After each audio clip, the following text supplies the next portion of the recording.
Hi everyone, welcome to Java programming language. आज के lecture में हम उप्स के कुछ एडवांस टॉपिक को पढ़ेंगे। पिछले लेक्चर में हमने कुछ फंडामेंटल्स टॉपिक कवर किए थे जो जावा प्रोग्रामिंग के फाउंडेशन के लिए बहुत जरूरी है। इसमें हमने पढ़ा था ऑब्जेक्ट क्या होता है, क्लासेस क्या होती है, एक्सेस मॉडिफायर को पढ़ा था। इसमें हमने public, private, protected and default access modifier पढ़ा था। दिस कीवर्ड क्या होता है इसे पढ़ा था। गेटर एंड सेटर मेथड का यूज एंड कंस्ट्रक्टर का कॉन्सेप्ट पढ़ा था। ये सब कॉन्सेप्ट समझने के बाद आपको एक सॉलिड बेस मिल गया होगा ऑब्जेक्ट ओरिएंटेड प्रोग्रामिंग का। आज के लेक्चर में हम कुछ एडवांस टॉपिक जैसे inheritance, polymorphism, encapsulation, abstraction and interface को पढ़ेंगे। तो चलिए बिना टाइम वेस्ट किए शुरू करते हैं। तो सबसे पहले हम समझ लेते हैं इनहेरिटेंस क्या होता है। इनहेरिटेंस का मतलब होता है विरासत। जैसे एक चाइल्ड अपने पेरेंट्स के फीचर इनहेरिट करता है, जैसे हाइट, आई कलर, वैसे ही जावा में एक क्लास दूसरी क्लास के प्रॉपर्टीज और मेथड को इनहेरिट करता है। जो आपका पेरेंट क्लास होता है इसे हम सुपर क्लास भी बोलते हैं, एंड जो चाइल्ड क्लास होता है उसे सब क्लास कहते हैं। जावा में इनहेरिटेंस का यूज करके हम एक क्लास के मेथड और प्रॉपर्टीज को अपनी सब क्लास में डायरेक्टली यूज कर सकते हैं बिना दोबारा लिखे। तो यहाँ पर आप नोटिस कर पा रहे होंगे कि जो आपके पेरेंट क्लास के प्रॉपर्टीज एंड मेथड है वो ऑटोमेटिकली चाइल्ड क्लास में आ रहे हैं, उसको आपको दोबारा से लिखने की जरूरत नहीं है। तो यहाँ पर आपका कोड रीयूज हो रहा है। तो इनहेरिटेंस को यूज करने का फायदा ये भी है कि आप कोड को रीयूज कर सकते हैं। जावा में इनहेरिटेंस इम्प्लीमेंट करने के लिए हम एक्सटेंड्स कीवर्ड का यूज करते हैं। चलिए इसे हम एक एग्जांपल से समझते हैं। तो सबसे पहले हमने एक क्लास डिफाइन कर लिया एंड उसका नेम हमने रख दिया मेन। उसके अंदर हमने अपने मेन मेथड को डिफाइन कर लिया। अब इसके बाद सबसे पहले हम अपना पेरेंट क्लास बना लेते हैं। तो यहाँ पर कमेंट में लिख देते हैं पेरेंट क्लास। इसके लिए हम लिखते हैं क्लास एंड क्लास का नेम हम दे देते हैं एनिमल। अब इस एनिमल की कुछ प्रॉपर्टी भी हो सकती है, तो यहाँ पर हम एक प्रॉपर्टी डिफाइन कर देते हैं वायर्ड इट, एंड यहाँ पर हम प्रिंट कर देते हैं system dot out dot print ln animal is eating. अब हम एक चाइल्ड क्लास बनाते हैं, तो यहाँ पर हम लिखते हैं क्लास डॉग। हमने चाइल्ड क्लास का नेम डॉग रख दिया। अब इस एनिमल क्लास की सारी प्रॉपर्टी को इस डॉग क्लास में लाने के लिए हमें एक कीवर्ड यूज करना पड़ेगा एक्सटेंड्स। इसके बाद हम अपने पेरेंट क्लास का नेम लिख देते हैं एनिमल। तो यहाँ पर जो ये डॉग क्लास है ये इस एनिमल क्लास का चाइल्ड है। मीन्स आपका एनिमल क्लास जो है पेरेंट क्लास है एंड जो डॉग है वो चाइल्ड क्लास है। तो जो ये एनिमल क्लास की मेथड है ये ऑटोमेटिकली इस चाइल्ड क्लास में आ जाएगी, आपको इसको लिखने की जरूरत नहीं है। अब इस चाइल्ड क्लास की कुछ अलग से भी प्रॉपर्टी हो सकती है जो इस एनिमल क्लास में ना हो, तो उसे यहाँ पर हम डिफाइन कर लेते हैं। तो यहाँ पर हम लिखते हैं वायर्ड बार्क। यहाँ पर हम प्रिंट कर लेते हैं system dot out dot print ln dog is barking. अब इसे हम प्रिंट कर लेते हैं। इसे प्रिंट करने के लिए इस मेथड को हमें यहाँ पर कॉल करना पड़ेगा, बट ये जो मेथड है वो नॉन स्टैटिक है। तो सबसे पहले हमें इस डॉग क्लास का ऑब्जेक्ट बनाना पड़ेगा। तो यहाँ पर हम लिखते हैं dog object equal to new dog. अब इस डॉग क्लास के अंदर ये बार्क मेथड है, इसे हम कॉल कर ले रहे हैं। तो यहाँ पर लिखते हैं ऑब्जेक्ट डॉट बार्क। हम इस डॉग क्लास के अंदर इस ईट मेथड को भी कॉल कर सकते हैं क्योंकि ये डॉग एनिमल की सारी प्रॉपर्टीज को इनहेरिट कर लिया। तो यहाँ पर हम लिखते हैं ऑब्जेक्ट डॉट ईट, कोड रन कराते हैं। तो यहाँ पर सबसे पहले आपका प्रिंट हो गया डॉग इज बार्किंग एंड उसके बाद प्रिंट हो गया एनिमल इज ईटिंग। यहाँ पर डॉग क्लास ने इस एनिमल क्लास को इनहेरिट किया है, इस वजह से डॉग के पास अपने बार्क के साथ साथ ये इट मेथड भी है। अब हम देख लेते हैं types of inheritance in Java. Single inheritance, multi level inheritance, hierarchical inheritance, multiple inheritance and hybrid inheritance. जो सबसे पहला इनहेरिटेंस है वो है सिंगल इनहेरिटेंस। एक चाइल्ड क्लास एक पेरेंट क्लास की प्रॉपर्टीज और मेथड को इनहेरिट करता है। यहाँ पर ये है आपका पेरेंट क्लास, ये है आपका child class. Second is multi level inheritance. इसमें एक क्लास दूसरी क्लास को इनहेरिट करती है और वो क्लास किसी तीसरी क्लास को इनहेरिट करती है। सपोज आपके पास एक क्लास है ए, इसे एक क्लास इनहेरिट करती है बी एंड इस बी को भी एक क्लास इनहेरिट करती है सी। तो इसे आप ग्रैंड पेरेंट भी बोल सकते हो एंड इसे पेरेंट एंड इसे child. Third is hierarchical inheritance. इसमें एक पेरेंट क्लास को मल्टीपल चाइल्ड क्लासेस इनहेरिट करती है। सपोज आपके पास एक क्लास है ए, इसे दो क्लास इनहेरिट कर रही है बी एंड सी।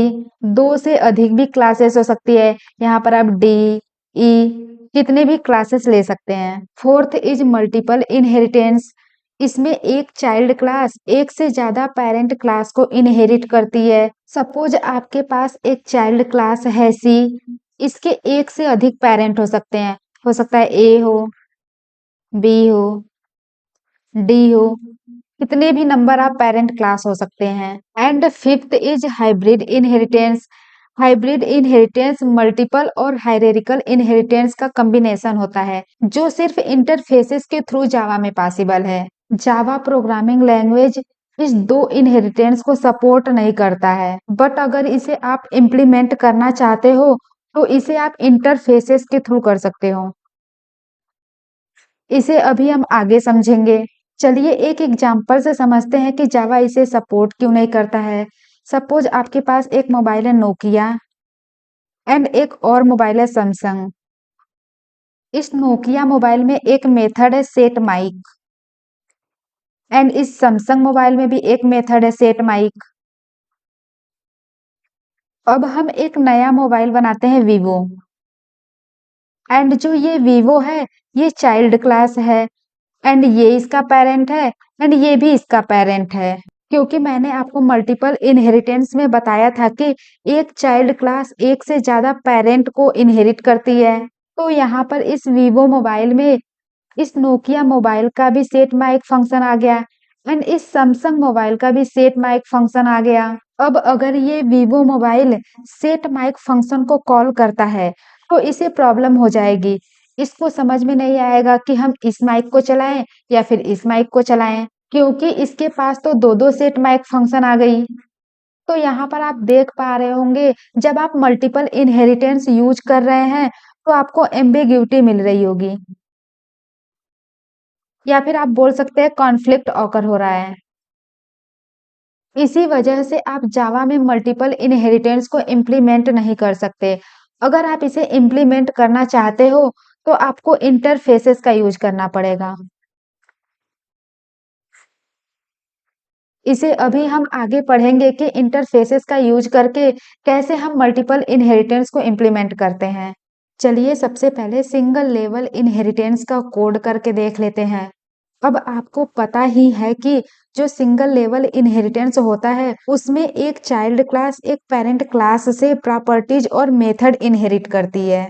तो सबसे पहले हम एक पेरेंट क्लास बना लेते हैं एंड उस पेरेंट क्लास का नेम हम दे देते हैं एनिमल। तो यहाँ पर लिखते हैं क्लास एनिमल। अब इस एनिमल क्लास की कुछ प्रॉपर्टीज एंड मेथड हो सकती है। तो सबसे पहले हम प्रॉपर्टीज डिफाइन कर लेते हैं। स्ट्रिंग नेम मीन्स आपका एनिमल का कुछ तो नेम होगा, वो हमने डिफाइन कर दिया। अब इसके बाद हम एक मेथड बनाते हैं वायर्ड इट एंड यहाँ पर हम प्रिंट कर लेते हैं system dot out dot print ln name plus eating is eating लिख देते हैं। हम एक और मेथड बना लेते हैं इस एनिमल क्लास की। तो यहाँ पर हम लिखते हैं वायर्ड स्लीप एंड यहाँ पर हम प्रिंट कर लेते हैं नेम प्लस इज स्लीपिंग। अब इसके बाद हम एक चाइल्ड क्लास बनाते हैं जो इस पेरेंट क्लास से मेथड्स एंड प्रॉपर्टीज को इनहेरिट करेगा। तो यहाँ पर हम लिखते हैं क्लास डॉग एंड यहाँ पर हम कीवर्ड यूज कर लेते हैं एक्सटेंड्स। उसके बाद पेरेंट क्लास का नेम दे देते हैं। ये करने से इस एनिमल क्लास की जितनी भी प्रॉपर्टीज एंड मेथड है वो इस डॉग क्लास में आ गई, बट इस डॉग क्लास की भी कुछ अपनी प्रॉपर्टीज एंड मेथड हो सकती है। तो यहाँ पर हम एक प्रॉपर्टी डिफाइन करते हैं वायर्ड बार्क एंड यहाँ पर हम प्रिंट कर लेते हैं system dot out dot print ln name plus is barking. अब चलिए इसे हम प्रिंट करा लेते हैं। इसे प्रिंट कराने के लिए हमें इस डॉग क्लास का ऑब्जेक्ट बनाना पड़ेगा। तो यहाँ पर हम लिखते हैं dog object equal to new dog. तो ये जो सारी प्रॉपर्टी है इस डॉग क्लास में आ गई है। हम डॉग का कुछ नेम भी सेट कर सकते हैं। तो यहाँ पर हम लिखते हैं object dot name equal to Tommy. हम इस डॉग का नेम इसलिए सेट कर पा रहे हैं क्योंकि जो ये आपके एनिमल क्लास है इसमें एक प्रॉपर्टी है स्ट्रिंग नेम। ये आपकी इनहेरिट होकर इस डॉग क्लास में आ गई है, इसलिए इसका हम नेम सेट कर पा रहे हैं। अब यहाँ पर हम मेथड को कॉल कर लेते हैं। तो सबसे पहले लिखते हैं ऑब्जेक्ट डॉट इट, उसके बाद लिखते हैं ऑब्जेक्ट डॉट स्लीप, उसके बाद ऑब्जेक्ट डॉट बार। कोड रन कराते हैं। तो यहाँ पर आप देख पा रहे होंगे आपका प्रिंट हो गया Tommy is eating, Tommy is sleeping and Tommy is barking. इस एग्जाम्पल में डॉग क्लास को एनिमल की प्रॉपर्टीज जैसे नेम, ईट एंड स्लीप मिलती है और अपना स्पेसिफिक मेथड बार्क भी मिलता है। अब हम बात कर लेते हैं मल्टी लेवल इनहेरिटेंस के बारे में। मल्टी लेवल इनहेरिटेंस में एक क्लास दूसरी क्लास को इनहेरिट करती है और वो क्लास तीसरी क्लास को इनहेरिट करती है, मतलब इनहेरिटेंस का चैन बनाता है। चलिए इसे भी हम कोड करके समझ लेते हैं। तो ये है हमारा पिछला कोड जिसमें एक पेरेंट क्लास है एनिमल। इस एनिमल क्लास को इनहेरिट कर रही है ये डॉग क्लास। अब इसके बाद हम एक और क्लास बनाते हैं जो इस डॉग क्लास को इनहेरिट करेगी। तो यहाँ पर हम एक क्लास डिफाइन करते हैं एंड उसका नेम हम रख देते हैं मैमल। ये डॉग क्लास को एक्सटेंड कर रही है। तो यहाँ पर हम लिखते हैं एक्सटेंड्स डॉग। तो डॉग क्लास की जितनी भी प्रॉपर्टीज है वो आपकी मैमल क्लास में आ गई। अब मैमल क्लास के भी कुछ अपने मेथड हो सकते हैं। तो यहाँ पर हम लिखते हैं वायर्ड वॉक एंड यहाँ पर हम प्रिंट कर देते हैं नेम प्लस इज वॉकिंग। यहाँ पर सबसे पहले आपने एक क्लास बनाया एनिमल, उसके बाद इसका आपने एक चाइल्ड क्लास बनाया डॉग। ये जो डॉग क्लास है इस एनिमल क्लास की सारी प्रॉपर्टीज को ले लिया एंड इसमें एक एडिशनल प्रॉपर्टीज थी मीन्स मेथड बार। अब इसके बाद आपने एक और क्लास बनाया मैमल जो डॉग क्लास की प्रॉपर्टी को ले रही है एंड डॉग क्लास के अंदर इस एनिमल क्लास की सारी प्रॉपर्टीज है, इसलिए जो ये आपका मैमल क्लास है इसके अंदर animal class and dog class सबकी प्रॉपर्टीज आ गई। अब इन सारी प्रॉपर्टीज को प्रिंट करने के लिए हमें सबसे पहले मैमल क्लास का ऑब्जेक्ट बनाना पड़ेगा। तो यहाँ पर हम लिखते हैं mammal object equal to new mammal. इसका हम नेम सेट कर सकते हैं। तो यहाँ पर लिखते हैं object dot name equal to Tommy and अब सारे मेथड को कॉल कर लेते हैं। तो यहाँ पर लिखते हैं object dot eat, object dot sleep, object dot bark, object dot walk. Code को रन कराते हैं। तो यहाँ पर आपका आउटपुट आ गया Tommy is eating, Tommy is sleeping, Tommy is barking and Tommy is walking. यहाँ पर बेसिकली एनिमल क्लास के बाद डॉग क्लास आती है जो एनिमल को इनहेरिट करती है और पार्क को ऐड करती है एंड इसके बाद मैमल क्लास डॉग को इनहेरिट करती है और वॉक मेथड को ऐड करती है। तो यहाँ पर आपकी एक चैन बन गई। सबसे पहले आपका आ गया एनिमल क्लास, उसका चाइल्ड आपका है dog class and dog class का चाइल्ड है मैमल क्लास। अब हम देख लेते हैं third type of inheritance, hierarchical inheritance को। हायरार्किकल इनहेरिटेंस में एक पेरेंट क्लास को मल्टीपल चाइल्ड क्लासेस इनहेरिट करती हैं, यानी एक ही पेरेंट क्लास से मल्टीपल चाइल्ड क्लासेस अपने मेथड्स और प्रॉपर्टीज इनहेरिट करती है। तो ये है हमारा पिछला कोड। इसमें हमने एक पेरेंट क्लास बनाया था एनिमल। अब इसके हमें दो चाइल्ड बनाने हैं जो इस एनिमल क्लास की प्रॉपर्टी को इनहेरिट करे। तो हमने एक क्लास बनाया है डॉग जो एनिमल क्लास की प्रॉपर्टी को इनहेरिट कर रहा है एंड हमने एक क्लास बनाया है मैमल, ये भी इस एनिमल क्लास की प्रॉपर्टी को इनहेरिट करेगा। तो यहाँ पर हम लिख देते हैं एनिमल। तो जो ये डॉग एंड मैमल क्लास है, इस एनिमल क्लास की सारी प्रॉपर्टी को इनहेरिट कर रहा है। तो सबसे पहले हम डॉग के लिए प्रिंट कर लेते हैं। तो इसका हमें ऑब्जेक्ट बनाना पड़ेगा। तो यहाँ पर हम लिखते हैं डॉग एंड रेफरेंस वेरिएबल का भी नेम हम रख देते हैं dog equal to new dog. इसके बाद इसका नेम सेट कर देते हैं। तो यहाँ पर लिखते हैं dog dot name equal to Tommy. अब इस डॉग क्लास में जो जो मेथड्स हैं उसे हम कॉल कर लेते हैं। तो यहाँ पर हम लिखते हैं डॉग डॉट बार्क एंड जो आपका डॉग क्लास है इस एनिमल क्लास को इनहेरिट कर रहा है। तो यहाँ पर आपका ईट मेथड एंड स्लीप मेथड दोनों आपका आ जाएगा इस डॉग क्लास में। तो इसे भी हम कॉल कर लेते हैं। तो यहाँ पर लिखते हैं dog dot eat and dog dot sleep. इसके बाद इसे प्रिंट करने के लिए हमें इस मैमल क्लास का ऑब्जेक्ट बनाना पड़ेगा।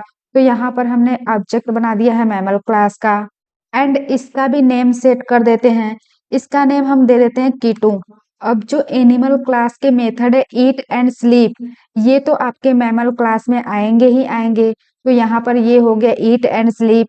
ये जो बार्क मेथड है इस मैमल क्लास में नहीं है तो इसे हम हटा देते हैं। एंड जो ये वाक मेथड है इस मैमल क्लास में है तो इसे भी हमने कॉल कर लिया। अब कोड रन करते हैं। तो ये आ गया आपका आउटपुट। ये आपका डॉग क्लास के लिए है एंड ये आपका मैमल क्लास के लिए है। तो यहाँ पर आपने देखा single inheritance, multi level inheritance and hierarchical inheritance.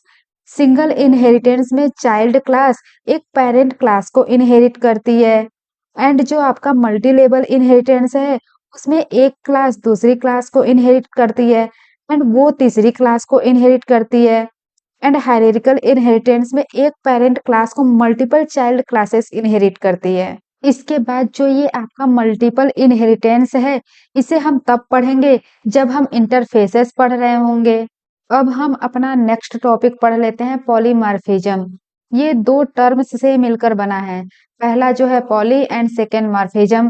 Poly का मतलब है मेनी एंड मॉर्फिज्म का मतलब है फॉर्म्स। तो आपने देखा कि पॉलीमॉर्फिज्म का मतलब होता है मेनी फॉर्म्स यानी एक ही मेथड या क्लास का अलग अलग तरीके से यूज होना। जावा में पॉलीमॉर्फिज्म दो तरीके से होता है। जो पहला मेथड है वो है कंपाइल टाइम पॉलीमॉर्फिज्म। इसे आप मेथड ओवरलोडिंग भी बोल सकते हैं and second is run time polymorphism.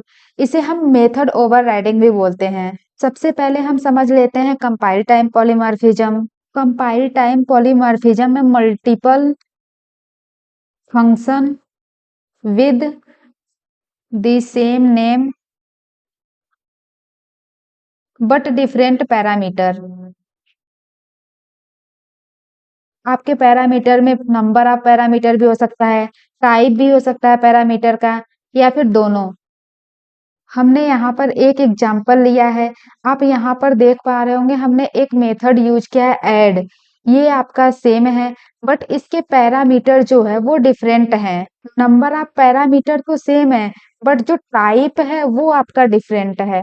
चलिए इसे कोड करके समझ लेते हैं। सबसे पहले हम एक क्लास बना लेते हैं कैलकुलेटर। तो यहाँ पर लिखते हैं क्लास कैलकुलेटर।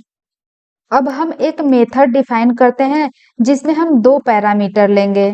तो यहाँ पर हम लिखते हैं इंट। मेथड का नेम हम दे देते हैं ऐड। इसमें दो पैरामीटर पास कर देते हैं इंटीजर डेटा टाइप का ए एंड इंट बी। इसके बाद हम इसका सम रिटर्न कर देते हैं रिटर्न ए प्लस बी। अब हम एक और मेथड बनाते हैं एंड उसका भी नेम हम ऐड रख देते हैं। तो यहाँ पर लिखते हैं इंट ऐड एंड इसमें नंबर ऑफ पैरामीटर हम चेंज कर देते हैं। तो यहाँ पे लिखते हैं int a int b and int c. इसके बाद तीनों का सम रिटर्न कर देते हैं। तो यहाँ पे लिखते हैं रिटर्न ए प्लस बी प्लस सी। यहाँ पर आप कमेंट में लिख सकते हैं ओवरलोडेड मेथड। अब इस सम को प्रिंट करने के लिए हमें इस कैलकुलेटर क्लास का ऑब्जेक्ट बनाना पड़ेगा। तो यहाँ पर हम लिखते हैं calculator calc equal to new calculator. इसके बाद हम प्रिंट स्टेटमेंट लिखते हैं system dot out dot print L and इस ऐड मेथड को कॉल कर लेते हैं इस प्रिंट स्टेटमेंट के अंदर। तो यहाँ पे लिखते हैं कैलसी डॉट ऐड एंड इसमें दो पैरामीटर पास कर देते हैं 10 एंड 20। ये आपको सम ऑफ टू नंबर कैलकुलेट करके देगा। तो यहाँ पर हम लिख देते हैं डबल कोट्स में सम ऑफ टू नंबर्स। इसके बाद हम एक और प्रिंट स्टेटमेंट लिखते हैं एंड इस मेथड को कॉल कर लेते हैं। तो इसके लिए लिखते हैं कैलसी डॉट एड एंड इसमें हम 3 पैरामीटर पास करेंगे। तो यहाँ पे लिखते हैं 10, 20 एंड 30। ये आपको 3 नंबर का सम कैलकुलेट करके देगा। तो यहाँ पर हम डबल कोट्स में लिख देते हैं सम ऑफ 3 नंबर्स। कोड को रन कराते हैं। तो यहाँ पर आ गया sum of two number is 30 and sum of 3 number is 60। हम यहाँ पर थोड़ा सा स्पेस भी दे देते हैं। अब कोड को अगेन रन कराते हैं। तो यहाँ पर जब आप 10 + 20 करेंगे तो आपको आउटपुट मिल जाएगा 30 एंड जब आप 10 + 20 + 30 करेंगे तो आपको आउटपुट मिल जाएगा 60। तो यहाँ पर आप नोटिस कर पा रहे होंगे ऐड मेथड को दो डिफरेंट वे से डिफाइन किया गया है। एक मेथड में 2 पैरामीटर है एंड दूसरे में 3 पैरामीटर हैं। जब हम मेथड को कॉल करते हैं जावा डिसाइड करता है कि किस मेथड को कॉल करना है based on number of arguments means parameter. ये कंपाइल टाइम पॉलीमॉर्फिज्म है क्योंकि कंपाइलर चेक करता है कि किस मेथड को कॉल किया जाए। अब हम सेकेंड टाइप ऑफ पॉलीमॉर्फिज्म देख लेते हैं रन टाइम पॉलीमॉर्फिज्म। जब एक सब क्लास अपने पेरेंट क्लास का मेथड ओवरराइड करता है तो रन टाइम पॉलीमॉर्फिज्म होता है। इसमें मेथड का बिहेवियर रन टाइम पर डिसाइड होता है। रन टाइम पॉलीमॉर्फिज्म में फंक्शन का नेम भी सेम होता है एंड आर्गुमेंट भी सेम होते हैं but in different different class. यहाँ पर हमें एक एग्जाम्पल गिवन है। एक क्लास है एनिमल एंड एक क्लास है आपका डॉग। एनिमल आपका पेरेंट क्लास है एंड जो डॉग है वो चाइल्ड क्लास है। यहाँ पर हमने एक मेथड लिखा है साउंड एंड यहाँ पर भी एक मेथड है साउंड। दोनों मेथड के नेम भी सेम है एंड आर्गुमेंट भी सेम है। यहाँ पर हमने कोई आर्गुमेंट नहीं दिया एंड यहाँ पर भी कोई आर्गुमेंट नहीं दिया। तो आप एक पॉइंट नोट कर ले जो आपका मेथड ओवरराइडिंग होता है उसमें फंक्शन का नेम भी सेम होता है एंड जो पैरामीटर होता है वो भी सेम होता है। तो चलिए इसे भी हम कोड करके समझ लेते हैं। सबसे पहले हम एक पेरेंट क्लास बनाते हैं क्लास एनिमल एंड इसमें एक मेथड डिफाइन करते हैं वायर्ड साउंड एंड प्रिंट कर लेते हैं एनिमल मेक्स अ साउंड। अब एक चाइल्ड क्लास बनाते हैं डॉग जो इस एनिमल क्लास को इनहेरिट करेगा। तो यहाँ पर लिखते हैं class dog x tends animal and यहाँ पर हम कमेंट में लिख देते हैं मेथड ओवरराइडिंग। अब अगेन इस साउंड मेथड को हम लिखेंगे तो यहाँ पर लिखते हैं वायर्ड साउंड। यहाँ पर हम प्रिंट कर देते हैं डॉग बार्क्स। अब एक और चाइल्ड क्लास बना लेते हैं जो अगेन इस एनिमल क्लास को इनहेरिट करेगा। तो यहाँ पर लिखते हैं class cat extends animal. Comment में लिख देते हैं मेथड ओवरराइडिंग। तो हम साउंड मेथड को लिख लेते हैं वायर्ड साउंड एंड यहाँ पर प्रिंट कर लेते हैं कैट मियाउज। तो सबसे पहले हम एनिमल क्लास का ऑब्जेक्ट बना लेते हैं। लिखते हैं animal my animal equal to new animal. इसके बाद डॉग क्लास का ऑब्जेक्ट बना लेते हैं। लिखते हैं dog my dog equal to new dog. अब कैट क्लास का ऑब्जेक्ट बना लेते हैं। Cat my cat equal to new cat. अब इसके बाद साउंड मेथड को कॉल कर लेते हैं। तो यहाँ पर कमेंट में लिख देते हैं कॉलिंग दी साउंड मेथड। सबसे पहले एनिमल के लिए कॉल कर लेते हैं माई एनिमल डॉट साउंड। अब डॉग के लिए कर लेते हैं माई डॉग डॉट साउंड। अब कैट के लिए कर लेते हैं my cat dot sound. Code को रन कराते हैं। तो यहाँ पर प्रिंट हो गया animal makes a sound dog barks and cat meows. तो यहाँ पर आप देख पा रहे होंगे इस साउंड मेथड को एनिमल क्लास में डिफाइन किया गया है और डॉग एंड कैट क्लास में ओवरराइड किया गया है। जब हम ऑब्जेक्ट क्रिएट करते हैं एंड उसके मेथड को कॉल करते हैं जावा रन टाइम पर डिसाइड करता है कि किस क्लास का मेथड कॉल होगा। ये रन टाइम पॉलीमॉर्फिज्म इसलिए है क्योंकि मेथड का बिहेवियर रन टाइम पर डिसाइड होता है। सोचो एक एनिमल है और उसके मल्टीपल टाइप्स हैं जैसे डॉग एंड कैट। हर एनिमल का अपना साउंड होता है। जब हम साउंड कॉल करते हैं उसके बिहेवियर को डिसाइड करना रन टाइम पर होता है। अगर आपके कोड में रन टाइम एरर है तो वो आपके लिए बहुत डेंजरस हो सकती है। सपोज आप कोई ऐप बना रहे हो एंड उसमें मेथड ओवरराइडिंग का कॉन्सेप्ट यूज हो रहा है बट आप गलत तरीके से मेथड को ओवरराइड करते हो तो ऐप लॉन्च होने पर रन टाइम एरर्स दिख सकते हैं। ये एरर डेंजरस हो सकते हैं क्योंकि ऐप को लॉन्च करने के बाद वो अनएक्सपेक्टेड बिहेवियर या क्रैश कर सकती है। तो इस तरह के एरर को समझना और अवॉइड करना बहुत जरूरी होता है। Next topic is encapsulation. Encapsulation भी ऑब्जेक्ट ओरिएंटेड प्रोग्रामिंग लैंग्वेज का एक कॉन्सेप्ट है जिसमें आप डेटा मीन्स वेरिएबल और मेथड को एक सिंगल यूनिट में बंडल करते हो। इसका मेन पर्पज होता है कि आप अपने क्लास के डेटा को हाइड कर सकें और सिर्फ नेसेसरी मेथड्स के थ्रू उस डेटा को एक्सेस कर सकें। इनकैप्सुलेशन का मतलब होता है डेटा हाइडिंग और एक्सेस कंट्रोल। आप क्लास के वेरिएबल को प्राइवेट बनाकर उन्हें डायरेक्टली एक्सेस करने नहीं देते और फिर उन्हीं वेरिएबल को एक्सेस करने के लिए आप पब्लिक मेथड प्रोवाइड करते हो जैसे गेटर एंड सेटर। अब गेटर एंड सेटर का कॉन्सेप्ट आप पिछली लेक्चर में पढ़ चुके हैं। चलिए इसे हम कोड करके समझ लेते हैं। सबसे पहले हम एक क्लास बनाते हैं तो यहाँ पर लिखते हैं क्लास पर्सन। अब इसके बाद इस पर्सन क्लास की प्रॉपर्टीज को डिफाइन कर देते हैं जैसे नेम एंड एज। तो यहाँ पर लिखते हैं string name and int age. अब ये आपका नॉन स्टैटिक मेंबर है तो इसके लिए सबसे पहले हमें इस पर्सन क्लास के ऑब्जेक्ट को बनाना पड़ेगा। तो यहाँ पर लिखते हैं person object equal to new person. अब इस पर्सन के नेम एंड एज को एक्सेस कर लेते हैं तो यहाँ पर लिखते हैं object dot name equal to Jessica object dot age equal to 30। तो यहाँ पर आप देख पा रहे होंगे जो ये डेटा है डायरेक्टली एक्सेसिबल है।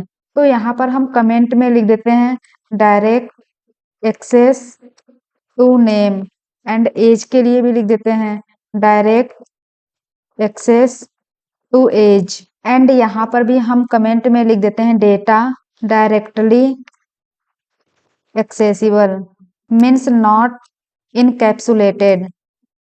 तो जब आपका डेटा डायरेक्टली एक्सेसिबल होता है इसका मतलब वो सेफ नहीं है। चलिए डेटा को इनकैप्सुलेट करके देख लेते हैं। हम डेटा को हाइड कर सकते हैं यूजिंग प्राइवेट एक्सेस मॉडिफायर।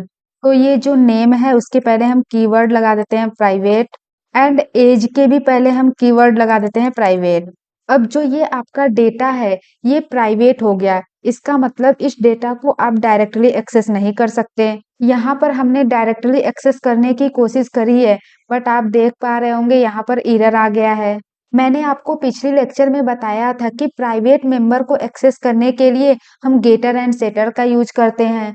तो सबसे पहले हम गेटर मेथड का यूज कर लेते हैं नेम के लिए। तो यहाँ पर हम कमेंट में लिखते हैं गेटर मेथड फॉर नेम। इसके लिए लिखते हैं public string gate name and return कर देते हैं नेम को।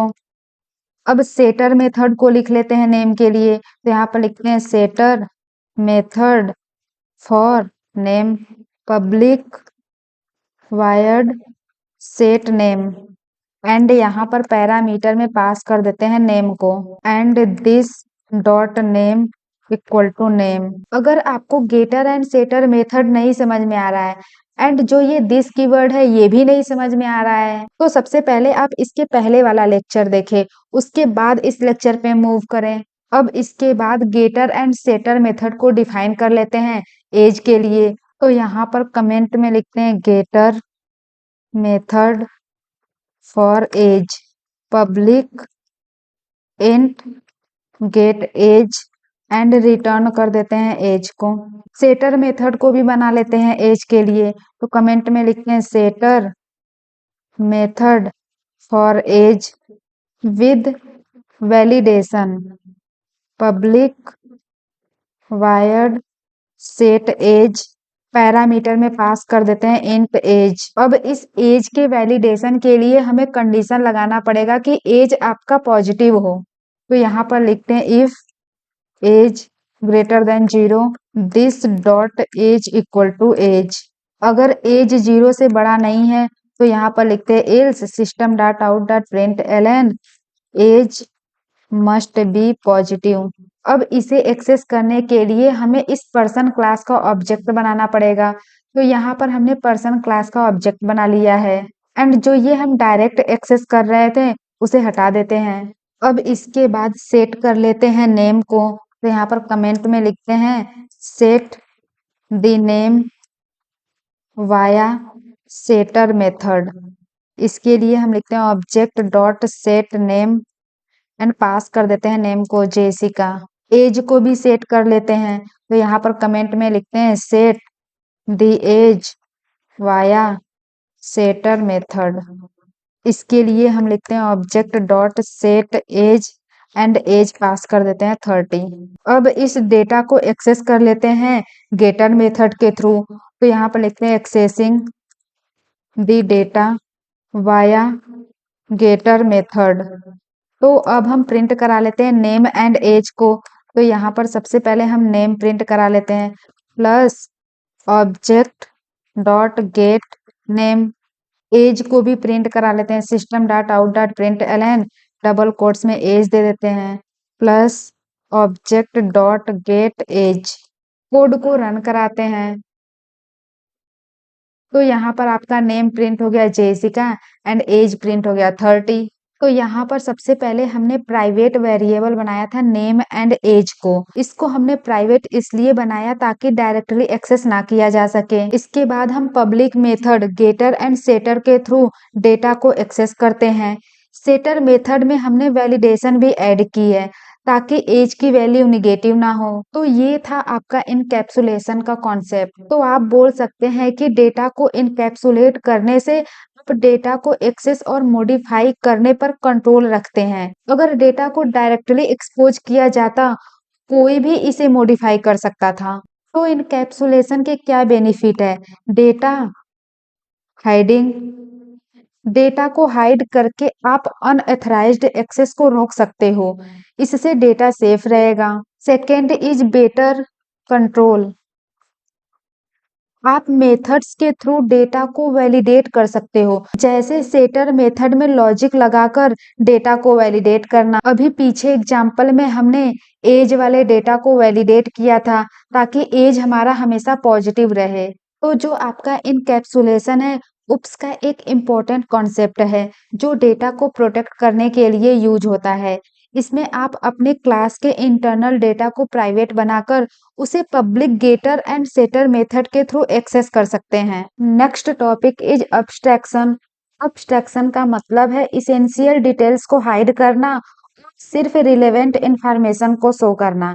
इसमें आप क्लास के इम्प्लीमेंटेशन डिटेल्स को छुपाते हैं और ओनली नेसेसरी फीचर्स को एक्सपोज करते हैं। मतलब आप जो काम कर रहे हो उसके बारे में लोगों को बताते हो, लेकिन कैसे कर रहे हो उसे आप हाइड कर देते हो। तो आप कह सकते हो कि अब्स्ट्रैक्शन का मेन गोल होता है यूजर को सिर्फ इम्पोर्टेंट और रिलेवेंट इंफॉर्मेशन मिले और बाकी की कॉम्प्लेक्सिटी को हाइड कर दिया जाए। इसे हम एक रियल लाइफ एग्जांपल से समझते हैं। अगर आप एक कार चलाने जा रहे हो, आपको उसके इंजन, गियर्स, वायरिंग या फ्यूल सिस्टम के इंटरनल डिटेल जानने की कोई जरूरत नहीं होती। आपको सिर्फ स्टीयरिंग, एक्सीलरेटर और ब्रेक्स का इस्तेमाल करना आना चाहिए। मतलब आपको ये पता है कि कार कैसे चलती है, लेकिन कार के अंदर का सिस्टम कैसे काम कर रहा है उसके बारे में सोचने की जरूरत नहीं। यही अब्स्ट्रैक्शन का कॉन्सेप्ट है, इसेंशियल चीजों को हाईलाइट करना एंड कॉम्प्लेक्स डिटेल को हाइड करना। जावा में अब्स्ट्रैक्शन दो तरीके से इम्प्लीमेंट किया जा सकता है। First by using abstract keyword, second by using interface. इसे आप प्योर अब्स्ट्रैक्शन भी बोल सकते हैं। अगर किसी क्लास के आगे आप अब्स्ट्रैक्ट कीवर्ड का यूज करते हैं तो आप उस क्लास का ऑब्जेक्ट नहीं बना सकते, बट इस क्लास के चाइल्ड क्लास का ऑब्जेक्ट आप बना सकते हैं। हम क्लास के अंदर किसी फंक्शन को भी अब्स्ट्रैक्ट बना सकते हैं, बट फंक्शन के आगे अब्स्ट्रैक्ट लिखने पर उसकी कोडिंग नहीं होती है। सपोज हम यहाँ पर लिख रहे हैं अब्स्ट्रैक्ट वायर्ड एंड फंक्शन का नेम F1। यहाँ पर हम सेमी कोलन लगाकर फंक्शन को एंड कर देंगे, मतलब इस फंक्शन के अंदर हम कुछ भी नहीं लिख सकते। हम एक रूल देख लेते हैं, अगर किसी भी नॉर्मल क्लास में एक भी फंक्शन अब्स्ट्रैक्ट रहा तो उस क्लास को कंपलसरी अब्स्ट्रैक्ट बनाना पड़ता है।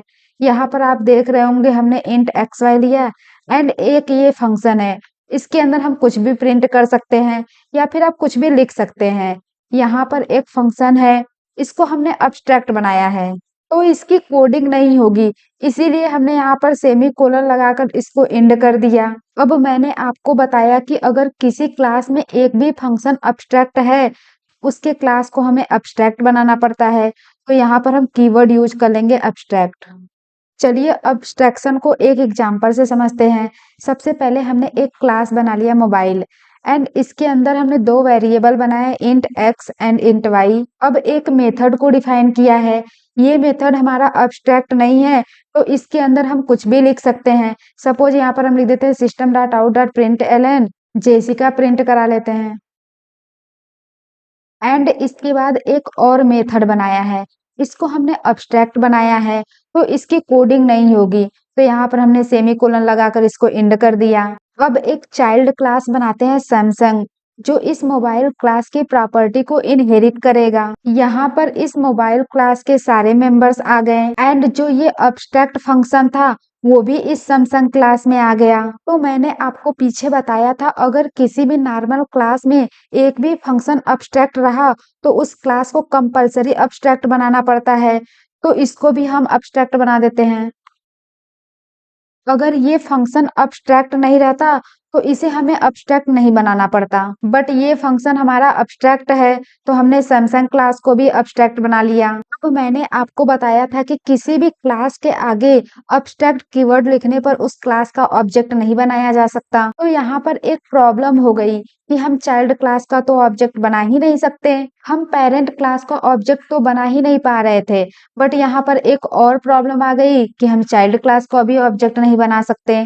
जब हम चाइल्ड क्लास का भी ऑब्जेक्ट नहीं बना पाएंगे तो हम कुछ प्रिंट ही नहीं कर सकते। तो चाइल्ड क्लास का ऑब्जेक्ट बनाने के लिए इस पेरेंट क्लास के अब्स्ट्रैक्ट फंक्शन को ओवरराइड कर देंगे इस चाइल्ड क्लास में। अब ओवरराइडिंग का कॉन्सेप्ट तो आप पढ़ चुके हैं, जिसमें आपका फंक्शन का नेम भी सेम होता है एंड जो पैरामीटर है वो भी सेम होते हैं। तो यहाँ पर हम चाइल्ड क्लास में लिख देंगे वायर्ड, फंक्शन का नेम हमारा है F2। ऐसा करने से ये अब्स्ट्रैक्ट फंक्शन इस चाइल्ड क्लास में नहीं आया, तो अब हम इस अब्स्ट्रैक्ट कीवर्ड को यहाँ से हटा देंगे। अब इसके बाद इस चाइल्ड क्लास का ऑब्जेक्ट बना सकते हैं, तो यहाँ पर लिखते हैं Samsung F1 equal to new Samsung. चलिए इसे कोड करके समझ लेते हैं। सबसे पहले हम एक क्लास बनाते हैं एनिमल, तो यहाँ पर लिखते हैं क्लास एनिमल। इसके अंदर एक मेथड को डिफाइन करते हैं, तो यहाँ पर लिखते हैं वायर्ड साउंड। अभी इस मेथड के अंदर कुछ भी नहीं लिखते हैं एंड एक और मेथड डिफाइन करते हैं वायर्ड स्लीप एंड यहाँ पर प्रिंट कर देते हैं दिस एनिमल इज स्लीपिंग। अब एक चाइल्ड क्लास बनाते हैं इस एनिमल क्लास का, तो यहाँ पर हम लिखते हैं क्लास डॉग एक्सटेंड्स एनिमल। अब इस एनिमल क्लास की जो भी प्रॉपर्टी थी वो इस डॉग क्लास में आ गई एंड यहाँ पर एक मेथड डिफाइन करते हैं वायर्ड साउंड एंड प्रिंट कर देते हैं डॉग बार्क्स। अब एक और क्लास बनाते हैं जो इस एनिमल क्लास को इनहेरिट करेगा, तो यहाँ पर लिखते हैं क्लास कैट एक्सटेंड्स एनिमल। यहाँ पर हम लिखते हैं वायर्ड साउंड एंड प्रिंट कर देते हैं कैट म्याऊज।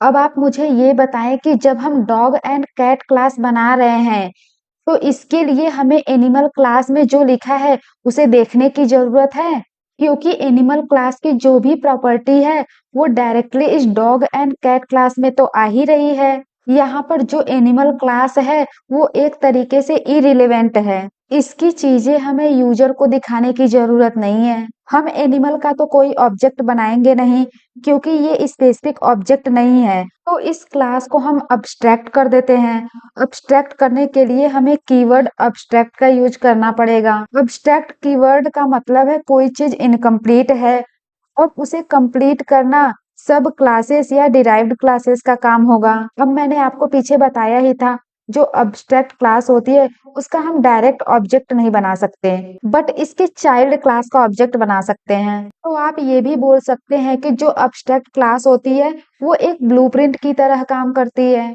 अब हम अब्स्ट्रैक्ट क्लास के अंदर कुछ प्रॉपर्टीज एंड मेथड को भी अब्स्ट्रैक्ट बना सकते हैं। यहाँ पर जो ये साउंड फंक्शन है ये कोई काम नहीं कर रहा है, ये केवल एग्जिस्ट कर रहा है। अब हम चाहते हैं कि जो भी एनिमल क्लास बने उसके अंदर साउंड फंक्शन तो हो ही हो ताकि सारे एनिमल बोल पाएं। इसलिए हमें इस साउंड फंक्शन को रखना है, बट इसका कोई काम नहीं है। तो इस फंक्शन को भी हम अब्स्ट्रैक्ट बना देते हैं। तो यहाँ पर कीवर्ड यूज कर लेते हैं अब्स्ट्रैक्ट। जब आप किसी फंक्शन के आगे अब्स्ट्रैक्ट लिखते हैं उसकी कोडिंग नहीं होती है। तो यहाँ से हम इस ब्रेसेस को हटा लेते हैं। यहाँ पर हमने सेमी कोलन लगाकर इसको इंड कर दिया। इसका मतलब है कि एक साउंड नाम का फंक्शन होगा जो हर टाइप के एनिमल में एग्जिस्ट होना चाहिए। तो इस तरह से जब डॉग एंड कैट बनाएंगे तो उसमें भी एक साउंड नाम का फंक्शन आ जाएगा। तो ये हो गई हमारी एब्स्ट्रैक्ट क्लास। तो जब हमने डॉग बनाया तो इसके लिए भी एक फंक्शन आ गया साउंड, एंड कैट के लिए भी एक फंक्शन आ गया साउंड। अब इसके बाद इस मेन क्लास में एक डॉग टाइप का डॉग बना लेते हैं। तो यहाँ पर लिखते हैं डॉग, यहाँ पर reference variable dog equal to new dog, means हम डॉग का ऑब्जेक्ट बना रहे हैं। यहाँ पर हम कॉल कर लेते हैं साउंड मेथड को डॉग डॉट साउंड। ये करने पर हमारा प्रिंट हो जाएगा डॉग बार्क्स। कोड रन करके देख लेते हैं। यहाँ पर आउटपुट आ गया डॉग बार्क्स। डॉग के लिए स्लीप मेथड को भी कॉल कर सकते हैं। तो यहाँ पर लिखते हैं डॉग डॉट स्लीप। चलिए कैट क्लास का भी ऑब्जेक्ट बना लेते हैं। तो यहाँ पर लिखते हैं cat, cat equal to new cat. अब कैट के लिए साउंड एंड स्लीप मेथड को कॉल कर लेते हैं। तो यहाँ पर लिखते हैं cat dot sound and cat dot sleep. Code run कराते हैं। तो ये आ गया हमारा आउटपुट। अब मैंने आपको बताया था जो अब्स्ट्रैक्ट क्लास होती है उसका हम ऑब्जेक्ट नहीं बना सकते। चलिए ऑब्जेक्ट बनाकर देख लेते हैं क्या एरर आती है। Animal, animal equal to new animal. Code run करते हैं। तो यहाँ पर आपको ये एरर मिला। इसका मतलब है जो अब्स्ट्रैक्ट क्लास होती है उसका हम ऑब्जेक्ट नहीं बना सकते। यहाँ पर जो हमने डॉग क्लास का ऑब्जेक्ट बनाया है इसके लिए हम रेफरेंस चेंज भी कर सकते हैं। यहाँ पर हम रेफरेंस यूज कर देते हैं एनिमल एंड कमेंट में लिख देते हैं animal reference but dog object. आप सेम चीज कैट के लिए भी कर सकते हैं। तो यहाँ पर हम कमेंट में लिख देते हैं animal reference but cat object. Code को रन कराते हैं।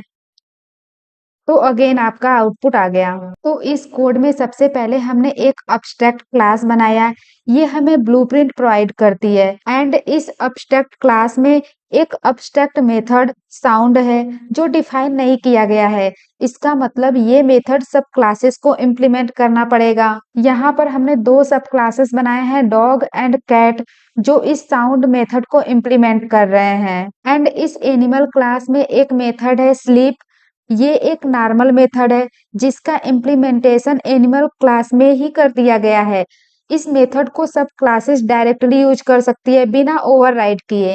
अब जो ये डॉग क्लास है एनिमल क्लास को इनहेरिट करती है। क्योंकि एनिमल क्लास एक अब्स्ट्रैक्ट क्लास है तो डॉग को उसका अब्स्ट्रैक्ट मेथड साउंड को इम्प्लीमेंट करना पड़ता है। मीन्स जो ये साउंड मेथड है इसे ओवरराइड करना है। सेम इसी तरह ये कैट क्लास भी एनिमल क्लास को इनहेरिट करती है। तो कैट क्लास को भी इस साउंड को इम्प्लीमेंट करना पड़ेगा, मीन्स ओवरराइड करना पड़ेगा। एंड इसके बाद यहाँ पर हम एनिमल क्लास का रेफरेंस यूज कर रहे हैं, बट जो ऑब्जेक्ट बना रहे हैं वो डॉग एंड कैट का बना रहे हैं। ये आपका रन टाइम पॉलीमॉर्फिज्म का एग्जाम्पल है, जिसमें मेथड का कॉल रन टाइम पर डिसाइड होता है कि कौन सा साउंड मेथड एग्जीक्यूट होगा।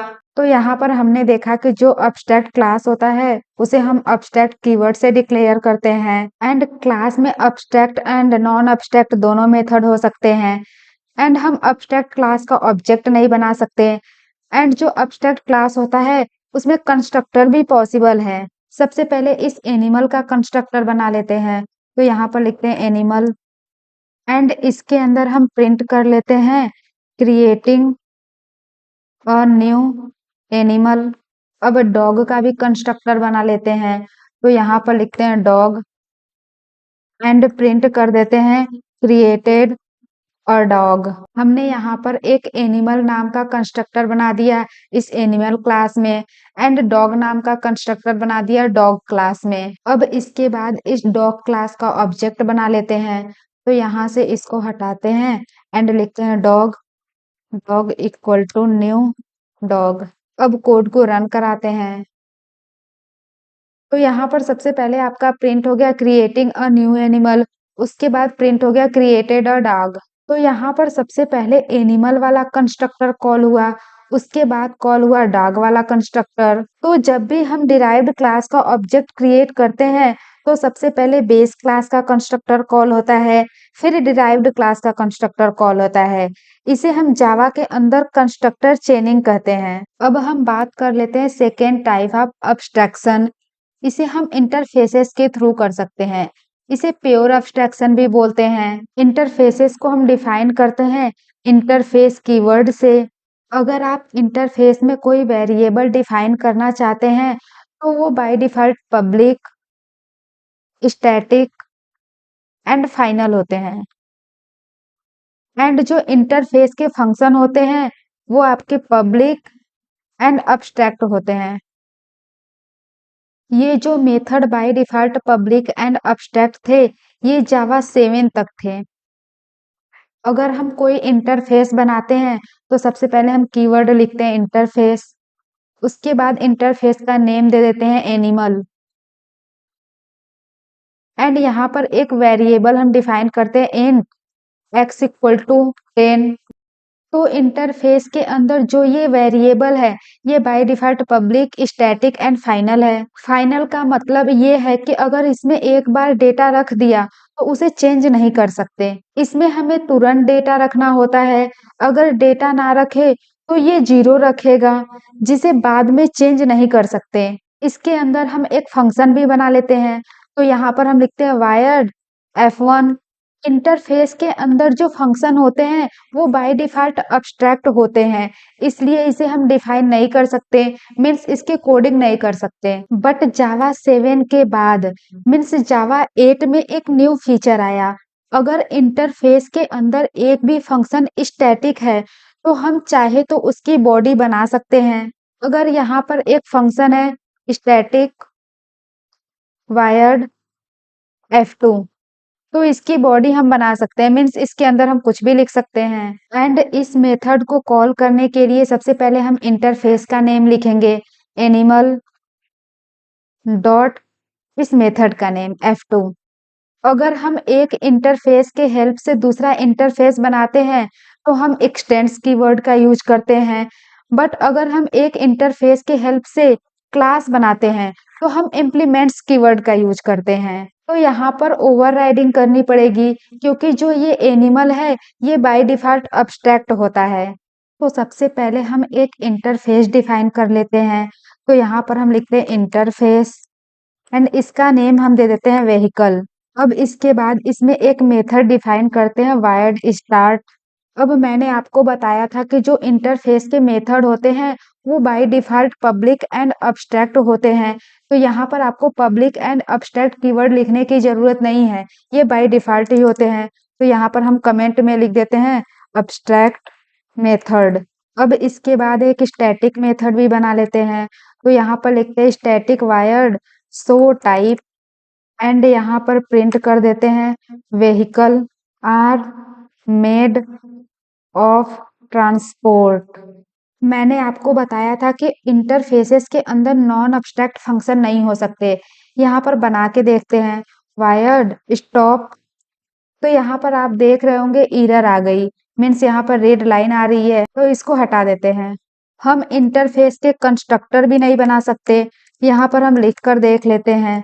तो ये आप देख पा रहे होंगे एरर आ रही है। अब एक क्लास बना लेते हैं कार, तो यहाँ पर लिखते हैं क्लास कार एंड इंटरफेसेस को हम इम्प्लीमेंट करते हैं, तो यहाँ पर लिखते हैं इम्प्लीमेंट्स व्हीकल। अब इसके बाद इस स्टार्ट मेथड को ओवरराइड कर देते हैं, तो यहाँ पर लिखते हैं पब्लिक वायर्ड स्टार्ट एंड यहाँ पर हम प्रिंट कर देते हैं कार स्टार्ट्स विद अ की। अब एक और क्लास बनाते हैं, तो यहाँ पर लिखते हैं क्लास बाइक इम्प्लीमेंट्स व्हीकल। यहाँ पर भी हम इस स्टार्ट मेथड को ओवरराइड कर देते हैं, तो यहाँ पर हम लिखते हैं पब्लिक वायर्ड स्टार्ट एंड यहाँ पर हम प्रिंट कर देते हैं bike starts with a kick. अब इसके बाद इस शो टाइप मेथड को कॉल कर लेते हैं। अब मैंने आपको बताया था कि जो भी स्टैटिक मेथड होते हैं उसे हम डायरेक्टली कॉल कर लेते हैं यूजिंग इंटरफेस नेम। तो यहाँ पर हम लिखते हैं व्हीकल डॉट शो टाइप। अब इसके बाद इसे प्रिंट करने के लिए हम कार का ऑब्जेक्ट बना लेते हैं, तो यहाँ पे लिखते हैं car car equal to new car and इसके बाद कार डॉट स्टार्ट। अब बाइक क्लास का भी ऑब्जेक्ट बना लेते हैं, तो यहाँ पे लिखते हैं bike bike equal to new bike and इसके बाद बाइक डॉट स्टार्ट। कोड को रन कराते हैं, तो ये आ गया आपका आउटपुट। सबसे पहले प्रिंट हो गया vehicle are made of transport, उसके बाद प्रिंट हो गया कार स्टार्ट विथ अ की एंड उसके बाद bike starts with a kick. आप स्टैटिक मेथड को ओवरराइड नहीं कर सकते क्योंकि ये इंटरफेस के साथ बिलोंग करते हैं, ना कि इम्प्लीमेंट करने वाली क्लास के साथ। अगर ये जो हमारा मेथड है इसके आगे हम लिख दे पब्लिक, तो इससे कोई फर्क नहीं पड़ेगा क्योंकि जो इंटरफेसेस के मेथड होते हैं वो by default public and abstract होते हैं, तो इसे हम यहाँ से हटा भी सकते हैं, बट इस पब्लिक को हम नहीं हटा सकते। अगर हम इसे हटाएंगे तो हमें एरर मिलेगा। चलिए हटा के देखते हैं। तो यहाँ पर आप देख पा रहे होंगे एरर आ गया क्योंकि पब्लिक ना लिखने पर by default access modifier default होता है, इसलिए यहाँ पर हम पब्लिक लगा देते हैं। जब मैंने आपको इनहेरिटेंस पढ़ाया था तब मैंने आपको बताया था कि हम मल्टीपल इनहेरिटेंस को अचीव कर सकते हैं by using interface. Multiple inheritance में एक चाइल्ड क्लास के मल्टीपल पेरेंट हो सकते हैं, तो यहाँ पर कॉन्फ्लिक्ट ऑकर हो रहा था। तो चलिए देखते हैं कि इंटरफेसेस के थ्रू कैसे इसे हम सॉल्व करते हैं। सपोज आपके पास एक इंटरफेस है A1 एंड इसमें एक मेथड है वायर्ड F1। ये आपका by default public and abstract होगा, तो इसकी कोडिंग हम नहीं कर सकते। एक और इंटरफेस डिफाइन करते हैं, इंटरफेस A2। इसमें भी सेम मेथड है वायर्ड F1। अब एक क्लास बनाते हैं जो दोनों इंटरफेस को इम्प्लीमेंट करेगा, तो यहाँ पर हम लिखते हैं class C1 implements A1 and A2। तो यहाँ पर हम लिखते हैं A1 कॉमा A2। यहाँ पर जो ये मेथड है ये दोनों सेम है। अब इसको यहाँ पर ओवरराइड कर लेते हैं, तो यहाँ पर लिखते हैं वायर्ड F1 एंड इसकी हम कोडिंग कर लेंगे। इसके अंदर हम कुछ भी प्रिंट कर लेंगे। तो आप बोल सकते हैं कि ये इसका चाइल्ड है एंड इसके दो पेरेंट हैं। तो ये है हमारा पिछला एग्जाम्पल। यहाँ से इस बाइक क्लास को हटा देते हैं, इसे भी हटा देते हैं। अब एक और इंटरफेस डिफाइन करते हैं, तो यहाँ पर लिखते हैं इंटरफेस इंजन। इसमें भी एक मेथड डिफाइन करते हैं वायर्ड इंजन टाइप। ये मेथड भी by default public and abstract होगा। अब इसके बाद जो ये कार क्लास है ये इम्प्लीमेंट करेगा इस व्हीकल एंड इंजन को, तो यहाँ पर हम व्हीकल के बाद कॉमा लगाकर लिख देते हैं इंजन। तो इस कार क्लास में इस व्हीकल एंड इंजन की सारी प्रॉपर्टी आ जाएगी। हमने इस स्टार्ट को तो ओवरराइड कर लिया है, बट हमें इस इंजन टाइप को भी ओवरराइड करना है, तो यहाँ पर हम लिखते हैं public wired engine type and यहाँ पर हम प्रिंट कर लेते हैं car has a petrol engine. अब इसके बाद सबसे पहले हमने शो टाइप मेथड को कॉल किया है। ये आपका स्टैटिक मेथड है तो इसे हम डायरेक्टली कॉल कर सकते हैं। इसके बाद हमने कार का ऑब्जेक्ट बनाया है एंड इस स्टार्ट मेथड को कॉल किया। अब इसके बाद इस इंजन टाइप मेथड को भी कॉल कर लेते हैं। तो यहाँ पर हम लिखते हैं core dot engine type, code को रन कराते हैं तो ये आ गया आपका आउटपुट। चलिए इस स्टैटिक मेथड को यहाँ से हम हटा देते हैं तो यहाँ से भी हमें हटाना पड़ेगा। अगेन कोड रन करते हैं तो यहाँ पर आउटपुट आ गया कार स्टार्ट्स विथ अ की and car has a petrol engine. यहाँ पर जो व्हीकल इंटरफेस है वो स्टार्ट मेथड डिफाइन करता है एंड जो इंजन इंटरफेस है वो इंजन टाइप मेथड को डिफाइन कर रहा है। इसके बाद आप देख पा रहे होंगे कि जो ये कार क्लास है ये दोनों इंटरफेस व्हीकल एंड इंजन को इम्प्लीमेंट कर रही है। चलिए हम बात कर लेते हैं स्टैटिक कीवर्ड के बारे में। स्टैटिक कीवर्ड का यूज जावा में कई जगह होता है जैसे स्टैटिक वेरिएबल, स्टैटिक मेथड्स और स्टैटिक ब्लॉक्स। जब भी किसी चीज को स्टैटिक डिक्लेयर किया जाता है तो वो क्लास लेवल पर होता है ना कि ऑब्जेक्ट लेवल पर। मतलब वो चीज क्लास के साथ बाइंड होती है और ऑब्जेक्ट से इंडिपेंडेंट होती है। स्टैटिक का मतलब होता है वो चीज जो सबके लिए एक्सेसिबल हो। स्टैटिक हम उन चीजों को बताते हैं जो क्लास के लिए कॉमन हो। सबसे पहले हम एक क्लास डिफाइन कर लेते हैं क्लास स्टूडेंट। इसमें हम स्टूडेंट के नेम के लिए एक स्ट्रिंग बनाते हैं तो यहाँ पर लिखते हैं स्ट्रिंग नेम। अब स्कूल के नेम को डिफाइन कर देते हैं तो यहाँ पर लिखते हैं स्ट्रिंग स्कूल। अब इस क्लास के लिए जितने भी स्टूडेंट हैं उनके लिए तो सेम स्कूल होगा। ऐसा तो होगा नहीं कि सारे स्टूडेंट के लिए अलग अलग स्कूल हो। तो इसको हम स्टैटिक बना देते हैं। यहाँ पर हम कीवर्ड यूज कर लेते हैं स्टैटिक। जैसे ही हमने इसको स्टैटिक बना दिया अब स्टूडेंट क्लास के जितने भी ऑब्जेक्ट बनेंगे सबके लिए सेम स्कूल रहेगा। अब इसके बाद इस वेरिएबल को हम एक्सेस करते हैं तो यहाँ पर आप देख पा रहे होंगे जो ये स्कूल है ये नॉन स्टैटिक मेंबर है तो इसे एक्सेस करने के लिए हमें स्टूडेंट क्लास का ऑब्जेक्ट नहीं बनाना पड़ेगा। इसे हम डायरेक्टली एक्सेस कर सकते हैं तो यहाँ पर हम लिखते हैं student dot school equal to ABC। अब इसके बाद स्टूडेंट के नेम को एक्सेस कर लेते हैं तो ये नॉन स्टैटिक मेंबर है तो इसे एक्सेस करने के लिए हमें स्टूडेंट क्लास का ऑब्जेक्ट बनाना पड़ेगा। तो यहाँ पर हम लिखते हैं student S1 equal to new student. अब स्टूडेंट के नेम को सेट कर देते हैं तो यहाँ पर लिखते हैं S1 dot name equal to Jessica. अब इसके बाद आप इस स्टूडेंट के लिए इस स्कूल का नाम प्रिंट कर सकते हैं तो यहाँ पर लिखते हैं system dot out dot print Elon S1 dot school. Code run कराते हैं तो आपका आउटपुट आ गया ABC। इसका मतलब है कि सारे स्टूडेंट के लिए स्कूल का नेम ABC है। अगर इस स्कूल के नेम को हम चेंज कर दे सपोज यहाँ पर हम लिख देते हैं MN एंड Q तो सारे स्टूडेंट के लिए स्कूल का नेम आपका MNQ हो जाएगा। तो स्टैटिक हम उन चीजों को बनाते हैं जिनको हम चाहते हैं कि वो कॉमन रहे। यहाँ पर हम एक ही बार में स्कूल का नेम अपडेट कर सकते हैं सारे स्टूडेंट्स के लिए। अगर कोई चीज स्टैटिक है तो वो मेमोरी इफिशियंट होता है क्योंकि स्टैटिक के अंदर जितनी भी चीजें होती है उनको मेमोरी एक बार में ही दी जाती है और जो ऑब्जेक्ट की चीजें होती है उनको मेमोरी बार बार दी जाती है। तो जब हमें मेमोरी बचानी हो तब हम वेरिएबल को स्टैटिक बना देते हैं। तो आज के लेक्चर में हमने पढ़ा inheritance, polymorphism, encapsulation, abstraction, interfaces and static keyword के बारे में। अगर आपको इस लेक्चर से रिलेटेड कोई भी डाउट्स हो तो आप उसे कमेंट सेक्शन में पूछ सकते हैं एंड इस लेक्चर के नोट्स आपको डिस्क्रिप्शन में मिल जाएंगे। तो thank you everyone for watching this video. मिलते हैं नेक्स्ट लेक्चर में, तब तक के लिए हैप्पी कोडिंग।